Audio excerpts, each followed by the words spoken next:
pangestu ngoro. Praguta. Aja ndadekake kaget. Praguta ndak awe supaya nyaket marang Bisma negara ing Mandura dina samengko iki. Patih Praguta. Nggih. Gurawalan panambinipun ing abdipun Praguta. Sareng kula tambiti baranipun Gusti kula ingkang sinuwun ing Mandura, sinuwun Prabu Baladewa, namung saderengipun kepareng kula ngaturaken sembah sumungkeming pangabekti kula kunjuk lho. Ngabdi ngaturaken sembah pun abdi Praguta. Yo tak tampa gawe gedhening atiku. Ora liwat pangestu ning sun tampanana, lho pundhinga jimat paripe dayanana ing kasantosan. Inggih mung dadosaken kaget raos manahipun ing abdipun Praguta dene kula dipun caketaken anggenipun ngabiyantara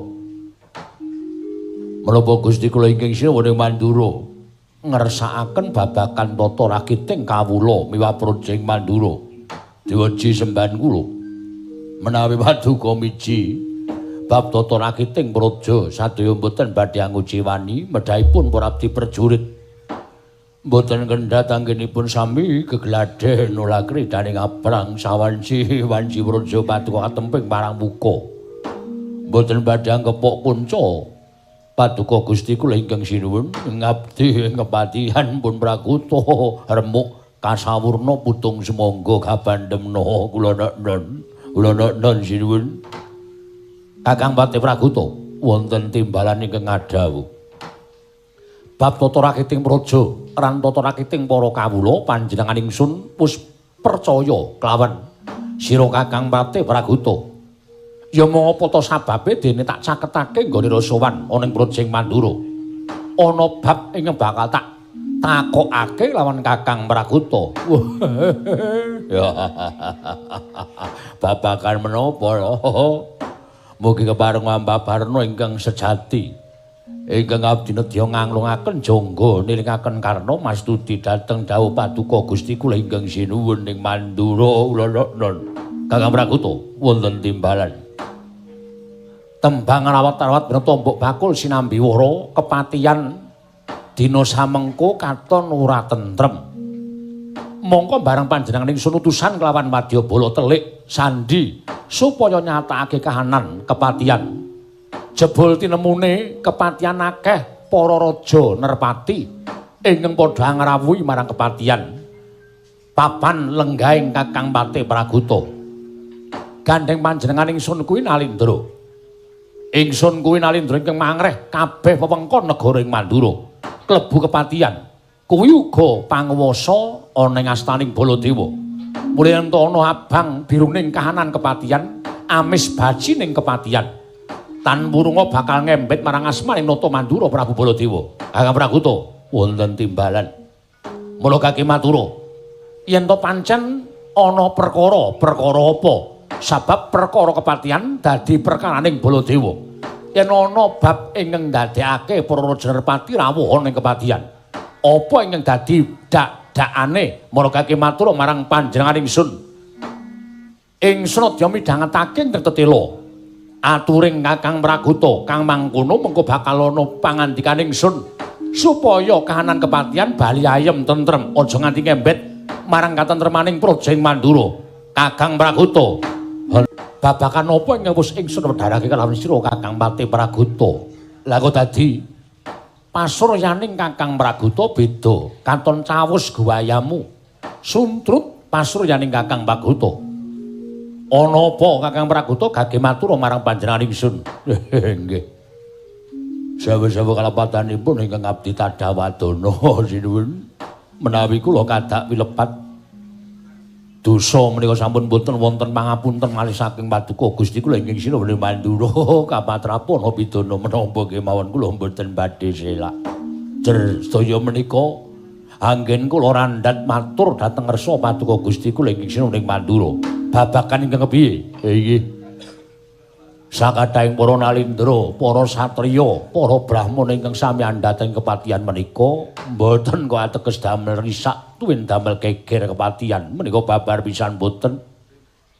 Namung mugi andhadosna ing kawuningan bilih sakataing raja nerpati sami rawuh menika istunipun namung badhe kula nuwun sewu badhe amethik sekar ing nedheng ambabar Gondoarum wonten ing kepatihan.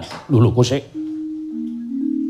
Aturmu sekar ing kembabar Gondoarum ing kepatihan, apa sing mbok karepake ana wanita ing mapan kepatihan? Oh inggih. Lho, sapa? Lho anak kula. Atmajamu inggih pun Pragutawati. Pragutawati inggih. Kuwi le lair ya apa? Wah mangkene ngene.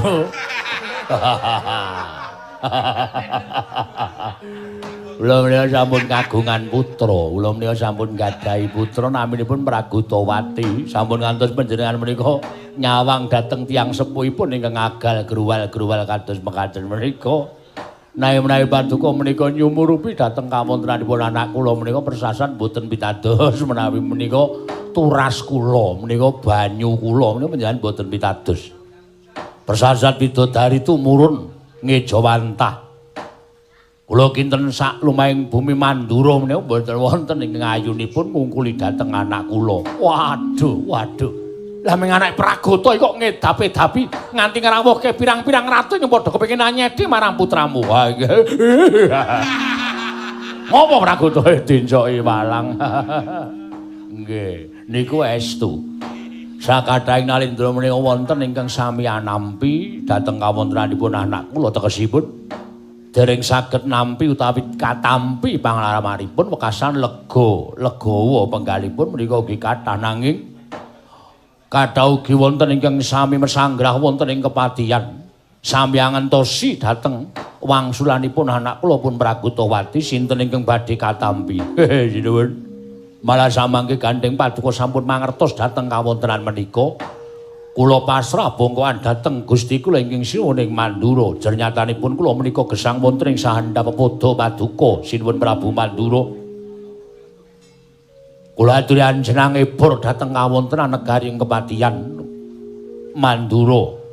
Papanipun ing abdipun Pragata bab tentrem lan botenipun kula borongaken dhateng Paduka Gusti kula Sang Nata Prabu Baladewa kula semanggaken awit kula pitados menawi namung kula kemawon sepinten bangganipun ingkang abdipun Pragata mboten saged anrenggalangi pengamuk ing nalindra sakmangke ingkang mboten katampi panglaramanipun dening anak kula pun Pragutawati diwaji.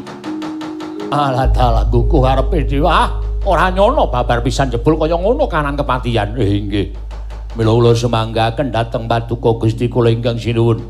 Kakang Pragata ya. Gandeng kepatihan ke bawah keperintah negara ing Mandura mulanya ana bobol boroting lelakon ingkang tumama ning kepatihan.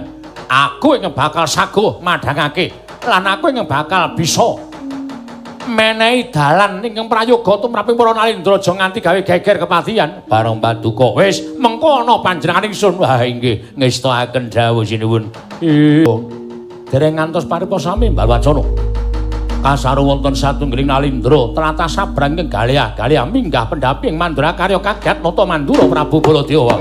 Kadhewa Bathara jagat pangestu ngora. Pragata wonten timbalan.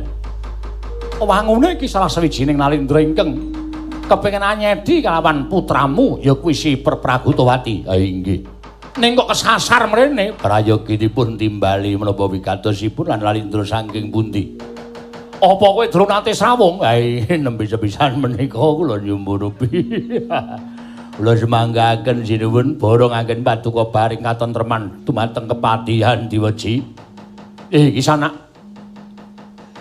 Kowe nalindra saka ngendi lan sapa jejulukmu teka kowe munggah ana ning kedaton negara ing Mandura? Nur Hamid pasang Kalimantabit tinebina ing lodoni dumawahing tawang tuwak. Diweji.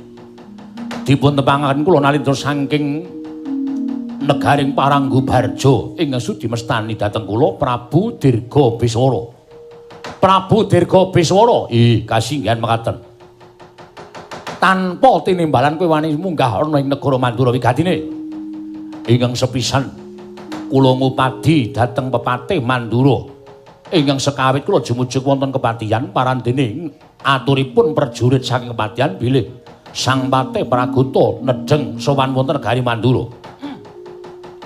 Kaselak nata ling manahipun ing abdipun Dirgabiswara Dumunten kula sumusul wonten negari Mandura ingkang wigati badhe sak pejagung kaliyan Patih Praguta. Ingkang sak mangke sowan dhateng negari Mandura pancen kepara nyata. Yen to Patih Praguta kuwi werangkaning sun. Kuwi pepatih negara Mandura iki. Perlumu apa? Kula badhe nyuwun keterangan. Anggen kula nglamar dhateng pun Dewi Pragutawati ditampi menapa boten? Yen ditampa tegesipun Patih Praguta menika badhe kula aosi, badhe kula sungkem minangka dados tiyang sepuh kula. Nanging yen upama Pragutawati ora nampa kalawan pengamarmu, Praguta ora nampa penglamarmu, Pragutawati ora nampa katresnanmu, kowe piye? Iya, nyuwun pangapunten. Sampun dados tekad kula menawi kula mboten katampi penglamar kula rawi-rawi rantas malang-malang putung. Menawi perlu kepatihan badhe kula damel sungsang bawana balik sinuwun. Jagat wa Bathara jagat Pangestungala. Praguta, wonten dawuh. Yen ngono kepara nyata. Ora usah dadakaken mbuktekake marang kepatihan. Wis ana bukti ingkang sawana negara Mandura. Nggih lha ngaten menika. Wong sing jeneng lamar ora ditampa arep nesu menika sara pundi menika kathah ratu ing ngaten-ngaten menika nuwun sewu kathah sanget sami mlempak mesanggrah wonten kepatihan. Mila kula sumanggaken dhateng paduka Gusti kula ingkang sinuwun yo Dirga Biswara wonten dawuh sinuwun. Kancamu eneng pira? Ih. Sakathahing nalindra ingkang sami mesanggrah wonten kepatihan saking panginten kula langkung saking 100 nalindra. Wah, edan. Ming anak Praguta kok nglumpukke ratus-atus. Nyatanipun mekaten, klumpukna supaya aja nganti dadi daredah ana negara Mandura luwih ana kepatihan negara Mandura. Kabeh ratu klumpukna panjenengan sun bakal menehi dawuh kalawan nalindra kang padha nglamar karo anake Praguta. Oh iki ngestaken dawuh. Menawi ngaten klempakipun wonten alun-alun kepatihan menapa wonten alun-alun negari Mandura aja nganti mengko kurang nggone nglumpuke ning alun-alun Mandura. Nggih, ngestaken dawuh. Klumpuke ning alun-alun Mandura. Aja nganti kliwat wektu. Iki. Liwat wektu tinggal. Nek cara kene ngono. Ngestaken dawuh nyuwun pamit tak mbang-mbang itu. Sing ati-ati aja kaya bocah cilik. Kula madal pasilan. Yo, kono Dirga Biswara sing ati-ati.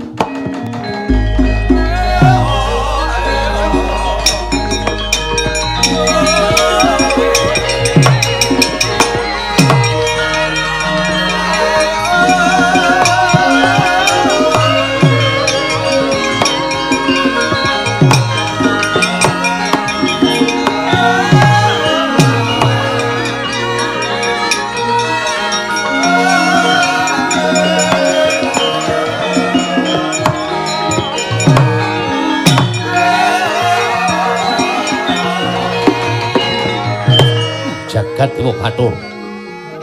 Praguta wonten timbalan. Wah, ora nyono babar pisan. Yen to kahanan kepatihan bebasan sudu gunting tatu loro. Apa to sabawi panjenengan ingsun ngendika kaya mengkono merga yen to nganti ana ingkang ngruntik atine ora tinampa penglamare mesti bakal gawe rusak. Nggih, mila kula sumanggaken dhateng paduka Gusti kula ingkang sinuwun ing Mandura anggenipun badhe nengahi perkawis menika.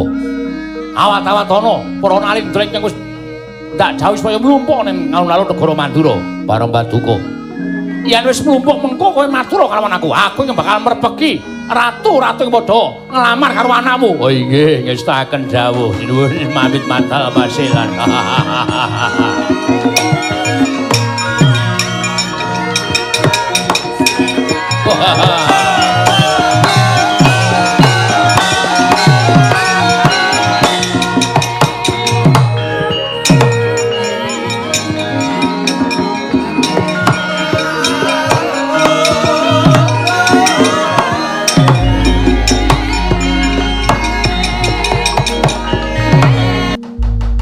Kakang Dirga Durgangsa ana dawuh apa Yayi Dirga Bismara? Yayi Prabu kowe, Yayi Prabu sapa kowe? Sampeyan nek takon kali kula Prabu Singa Pranjana. Ketake iki jenenge meh ngawur iki, Gak. Ya ora kok ya wong Prabu Singa Pranjana ya ana tenan. Munjur padhake ora ana. Watune ya apa jenenge iki sugih kana sandhangane gumebyar. Sing mburi Yayi Prabu sapa? Mburi saka negara ing Song Miring. Aku yen nepungake aku Prabu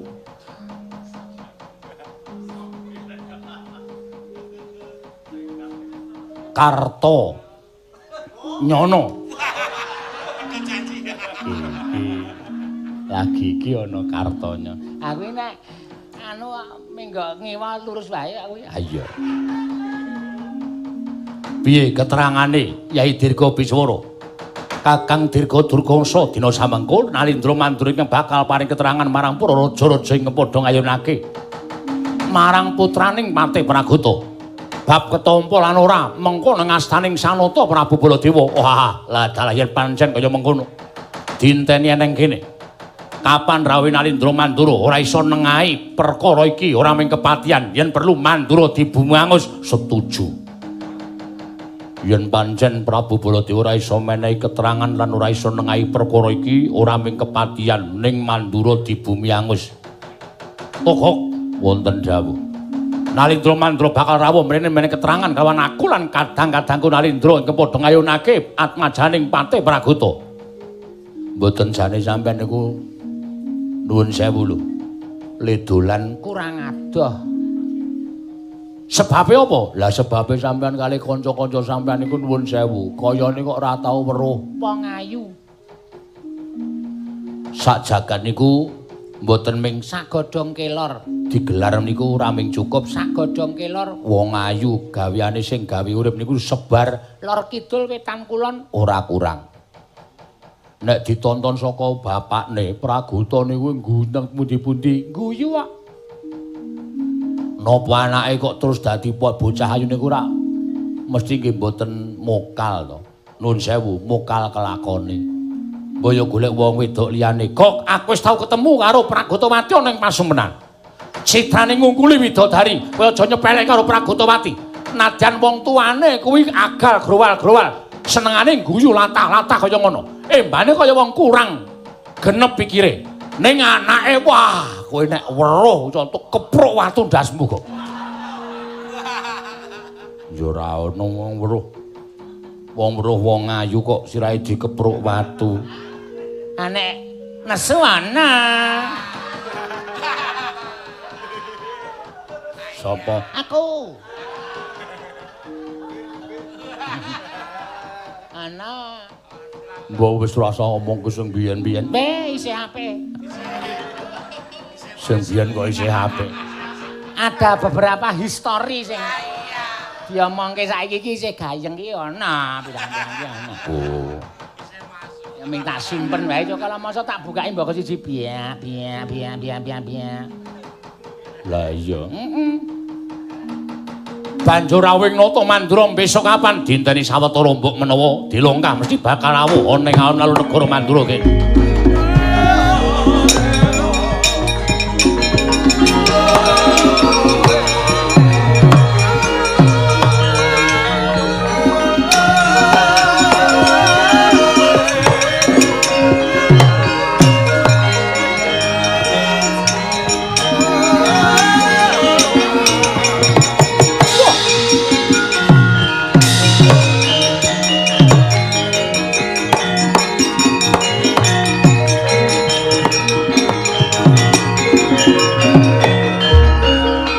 Kahangru sesumbar lindo bumi gonjing gomaludo kuntur katup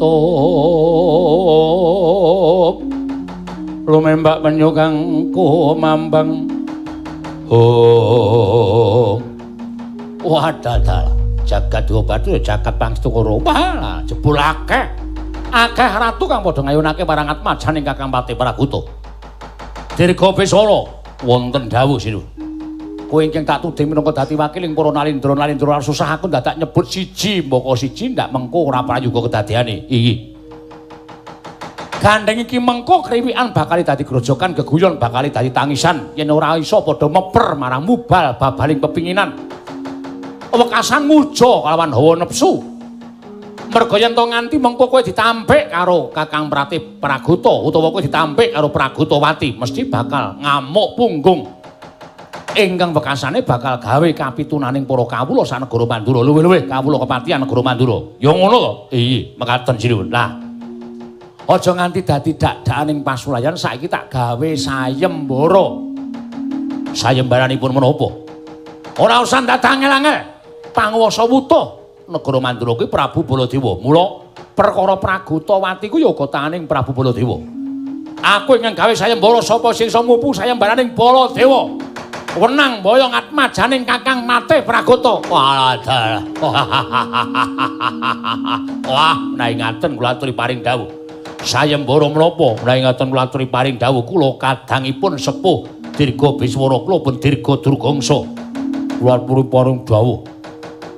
Kula pun Singa Pranjalma apa sapa mau lali aku. Nah, karo jenenge dhewe kok lali. Singa Pranjana. Undang-undangane Jana. Ora ya. Ratu kok lunak ora ya. Apa kuwi? Ora santatakaken gunung tanpa guna. Sapa sing kuat junjung Kyai Alugara? Menang boyong Pragutawati.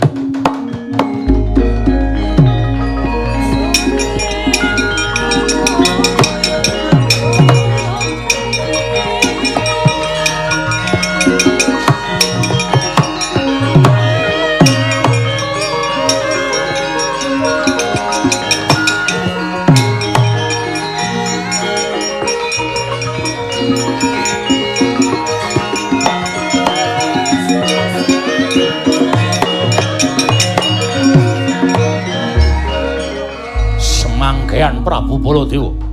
Apa dianggep negaraku song miring ki ora ana pusaka.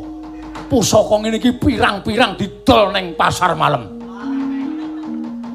Yen perlu tak candak tanganku tak junjung Pragutawati dadi darbeing Prabu tanpa nama sifat.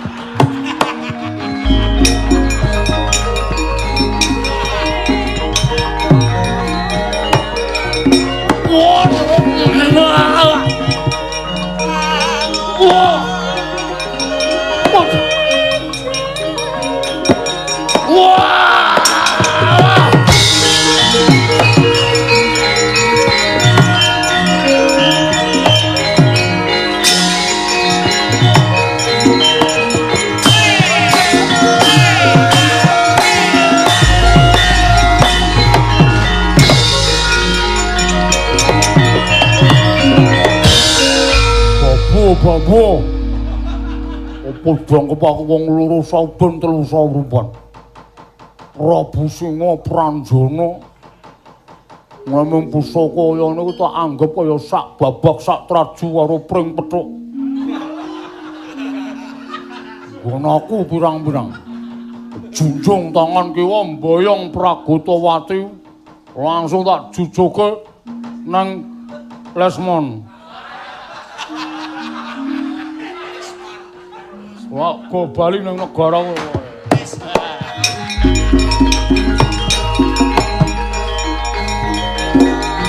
Wah. Wah.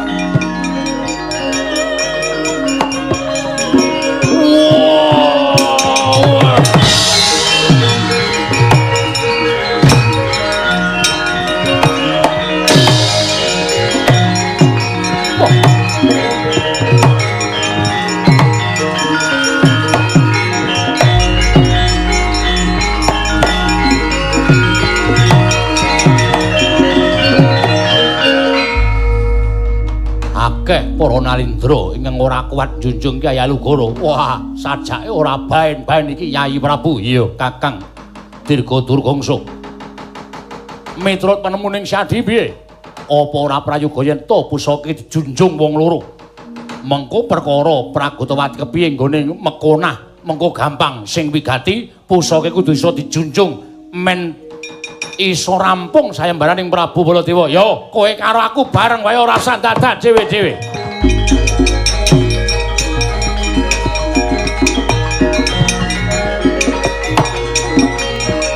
Wah. Ayo. Ayo. Ayo. Wah. Wah. Wah, edan.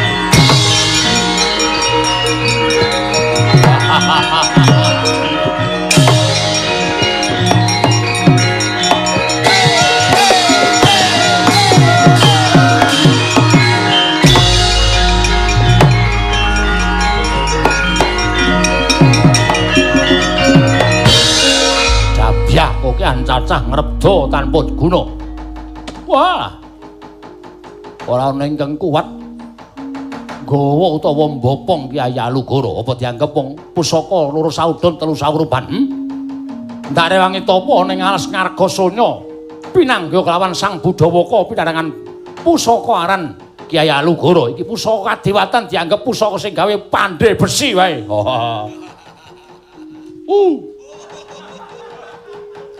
Ratu-ratu rapokro arep ngepek karo anake Praguta. Matur nuwun sinuwun. Isih akeh mengko yang bakal teko negara Mandura. Praguta, sawetara semene ngenteni sapa yang bakal mupu sayembareng nata Mandura. Ha inggih ngestaken dawuh monggo kula dherekaken yo Praguta. Mangsuk menawa mangadili luwih kono sasminaning sun jagat wasisaning Ubatara Setyaki wonten timbalan. Sawetara prayoga nunggunmu ngadhep ana ngarsanipun Kakang. Pun Kakang nedya ndangu marang sowaning Kakang Udawa. Lah kok sajak kita anawung wigati. Lho sumanggaken Kang Prabu. Purwomadya Wusana lan Purbawasa wonten asta paduka Kanjeng Kang Prabu Ndorowati. Dimas Ngareba Ruciya. Kakang Udawa. Iya wonten timbalan sinun. Sumengko sowaning Kakang Patih Udawa ora kaya adat sabene sajake bakal darbiatur ing bakal siraturake kelawan panjenenganing sun Kakang Udawa. Ilangna jiga kelawan pekewu Durgama Sangga Runggi. Mara gage matur marang panjenenganing sun Kakang Patih Udawa. Wale-wale menapa diweji semban kula. Inggih namung paduka ingkang saestu paring panggesangan dhateng ngabdipun Udawa. Inggih namung paduka ingkang saestu saged ambabar pepadhang tumrap manahipun ngabdipun Udawa. Lire piye dene sira Kakang Patih Udawa matur ingkang kaya mengkono. Persasat kadidene kasaputing mendung manah kula peteng dedet. Inggih krana penangisipun anak kula. Inggih menika pun Jaka Udawanta. Ingkang dinten sak mangke sampun kula kanthi sowan ngabyantura ngersa paduka Gusti kula ing Dwarawati. Lho, ana mari gawe apa kelawan atmajamu ingkang katone wis ndungkap dewasa inggih menika ndadosaken sisaing manah kula. Krana sak mangke pun Udawanta sampun kepengin sanget mungkasi jejakanipun. Monggo sareng kula dangu sinten ingkang dados weting manahipun anak kula. Mboten sanes kejawi namung atmajanipun Kakang Praguta inggih menika pun Pragutawati. Monggo nyatanipun dinten sak mangke atmajanipun Kakang Patih Praguta nedeng dipun lamar para nalindra-nalindra 1000 negari. Tanwandi menika mangke badhe angembet dhateng nata ing Mandura. Sinipun Prabu Mandura inggih sinipun Prabu Baladewa. Inggih mekaten kula nyuwun kanthi sanget kepareng paduka Gusti kula Sanata Prabu Sri Bathara Kresna inggih semban kula. Paringa margi supados rancak anak kula anggenipun saged anyeti dhateng putri saking kepatihan Mandura menika diweji ing Kresna sinayang manggelung mintonaken dewe kramanira kanggo mitraning astaning asta Udawanta wonten timbalan sinun. Apa wis madhep mantep nggonmu bakal dhaup kelawan Pragutawati? Ih, kula sampun matur dhateng tiyang sepuh kula inggih menika Kanjeng Rama Patih Udawa. Bilih anggen kula gadhahi raos tresna menika sampun dangu lan nembe kula lairaken dhateng Kanjeng Rama Patih Udawa. Lan samangke kula kakanthi sowan paduka Gusti kula ingkang sinuhun Ndorowati. Udawanta wonten timbalan. Aja njujuk marang kepatihan Mandura nanging kowe njujuka marang Karang Kadempel. Luwih-luwih yen to nganti mengko kadangku Madukara Si Arjuna mapan ning Karang Kadempel matura supaya sambebantu kelawan bot repotmu nggonmu bakal kepengin dhaup karo si Pragutawati. Mekaten sinuwun.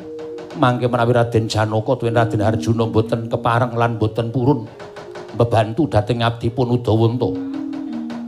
Dikanteni wong tuamu Kakang Pati Udawa tak kira Arjuna ora bakal wegah yen to mbantu kelawan bot repoting Kakang Pati Udawa. Lila nana nyuwun pamit dinten sak mangke Diwaji. Sing ati-ati aja kaya bocah cilik Kakang Pati Udawa. Ndak awak Kakang Pati Udawa. Gawe kaget inggih Raden kula ingkang upaya dhateng jengandika Raden Arjuna. Apa sababe dene nganti sumusul ning tengahing alas? Iya wale-wale menapa? Kula pasrah pejah gesang kula sarana kula pasrahaken anak kula pun Udawanta. Ingkang sayektos kepengin sanget kelamban daup asta lumiat mengku garwa inggih menika atmajanipun Kakang Pati Praguta pun Pragutawati. Raden monggo nyatanipun menika sampun ngembet kaliyan kawontenanipun alinduring manduring inggih menika sinuwun Baladewa. Pawarta ingkang sampun sumebar bilih sak mangke sinten ingkang saged mupu sayembaranipun Prabu Baladewa inggih ing menika nggih badhe amboyong dhateng pun Pragutawati. Mila kula nyuwun tulung dhateng Paduka Raden Arjuna kepareng mbebantu dhateng anak kula Raden.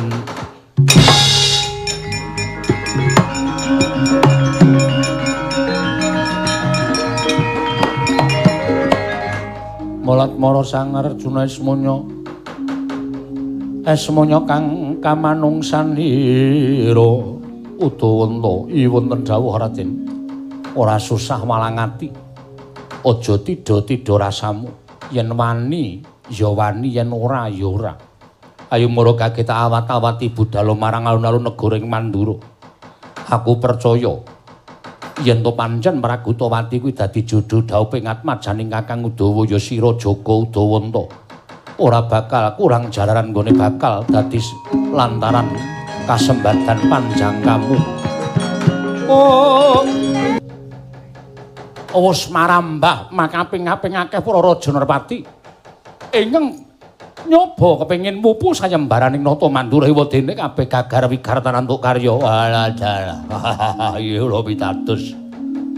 Jur nyatanipun Yai Nenggala menika sanes pusaka baen-baen boten sedang satengah titah saged anjunjung dhateng pusaka Nenggala menika. Ya mung saka pangiraku ra mung tekan semene. Mesti isih akeh para raja Narpati kepengin ngayunake lawan atmajamu Pragutawati. Dinteni sawetara dalah kae rantah-rantah sapa ae.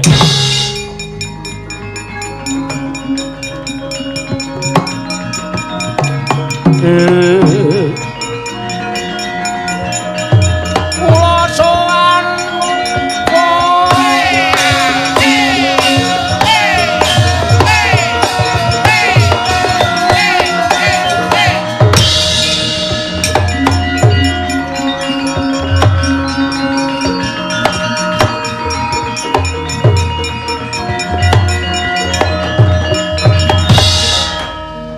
ingkang sowan wa Lesmana inggih nandhang cara manten ana wigati apa mangke nek nyandhang linmas nggih wagu lah ya kowe nyandhang cara pinanganten iki wigatine apa kabar ingkang sampun sumebar tembang rawat-rawat dinetampa pakul sinambi wara pamarta binandunging Karna atmajanipun Siwapati Pragata namipun Pragutawati kasulistyaning warni luar biasa.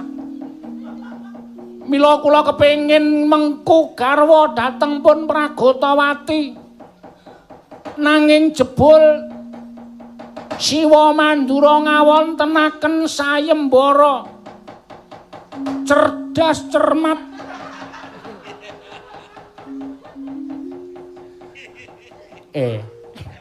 dudu sayembara cerdas cermat kuwi dudu ya ngger Lesmana. Oh sanes dudu cepet-cepetan jawab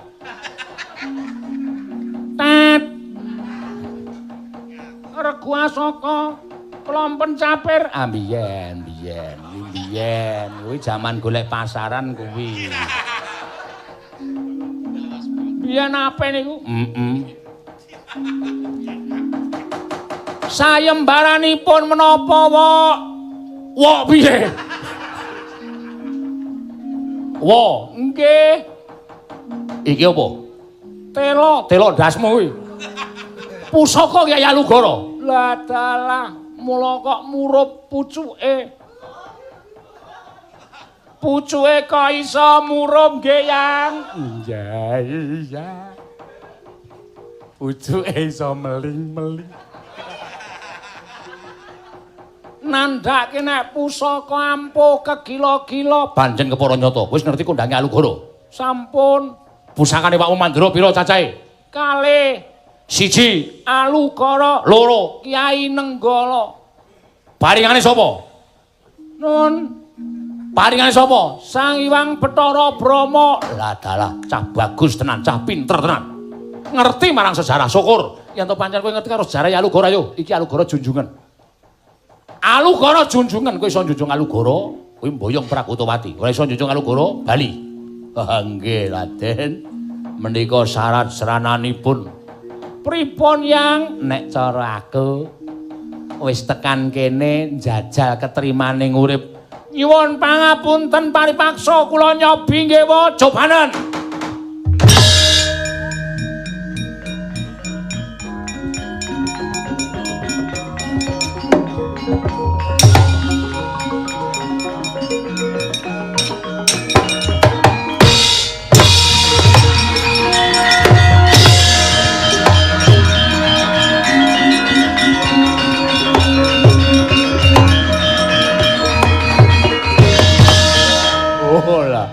Ora pengalaman. Lah wong tangane lunyu, lembetot keseron, malah mrucut gontal. Ayo diusar-usari apa men to. Seret ngono lho. Tangane kemringet kok mbetot Kyai Alugara. Ngono ya kejengkang tenan. Kuntal wonge.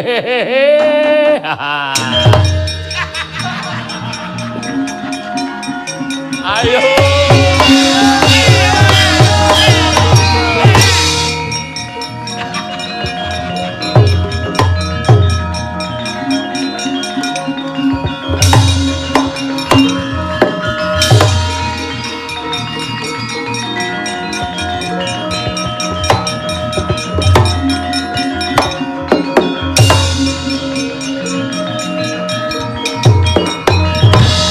Mangkahangro sesumbar lindhu bumi gonjing kumaludha kuntur ketuk.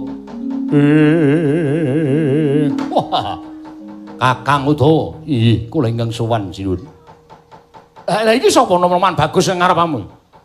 Mugi andadosna ing kawuningan menika anak kula pun Joko Udawanta. Lho lah dalah jagat Dewa Bathara jagat pangestu Ngkara. Yen ngono pancen wis watara suwe.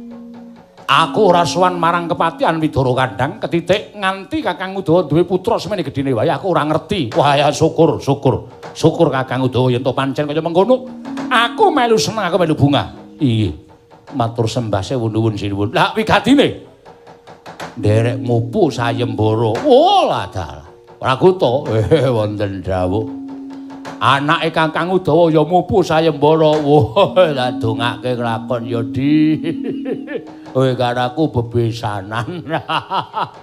Nglumpukke balung pisah ngraketke daging sing renggang. Aja nganti pisah malah syukur. Nek tak pepuji muga-muga anakmu sapa iki? Joko sapa? Joko Udawanta Kakang Praguta. Joko Udawanta iki iso jodho karo Pragutawati. Ya minta jaluk kaya ngono. 1 pengangkahku pancen kaya ngono, angka 2 muga-muga sarana wis ana ingkang mupu sayembara iki iso nyirep marang kahanan kepatihan lan negara Mandura. Menawa dipun parengaken kula anyobi sinuwun Mandura. Ya, maragake cobanen. Nanging aja serik rasamu, aja nganti kogel kagelan pikirmu. Yen to kowe ora kuat tegese kowe kudu ngalah. Kowe ora mboyong Pragutawati. Lho iki ngestaken jauh sinuwun.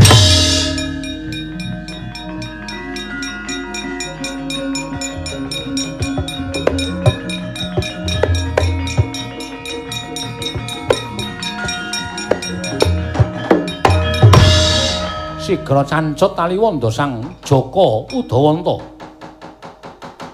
Nalika semanten mandeng wujuding Kyai Alugara ingkang sakathahing para nalindra datan kuwawan junjung pusaka Mandura parandening mangke kaya ketrima gesanging sang Joko Udawanta duwe cinandak asta tengen Kyai Alugara den junjung persasat kaya ngumbulke kapuk kaget nata Mandura Prabu Baladewa.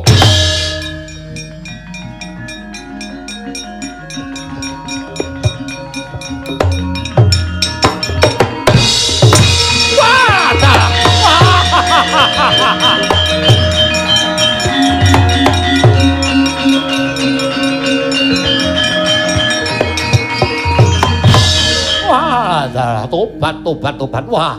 Waduh Kakang Udawa ora ngira babar pisan aku jebul. Semono kekuatane anakmu. Kula piyambak malah mboten mangertos bilih anak kula katampi anggenipun mupu sayembara sinuwun. Waduh ketitik akeh nalindra ingkang rawa birawa digdaya sekti kalintang jayaning perang. Ewa dening junjung Kyai Alugara ora kuwawa. Lah kok dadi mung nuwun sewu ora kok jeneng ngemingke kalanat majamu ning iki ora kanyono-nyono to. Mula tembungan Giri Lusi jalmutan kena kinira.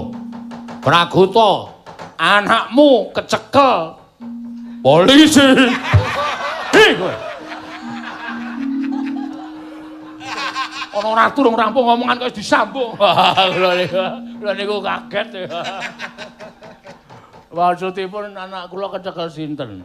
Lho anakmu dipek karo Joko Udawanta iki anake Kakang Udawa. Wah, yen ngono padha-padha sedulur ya.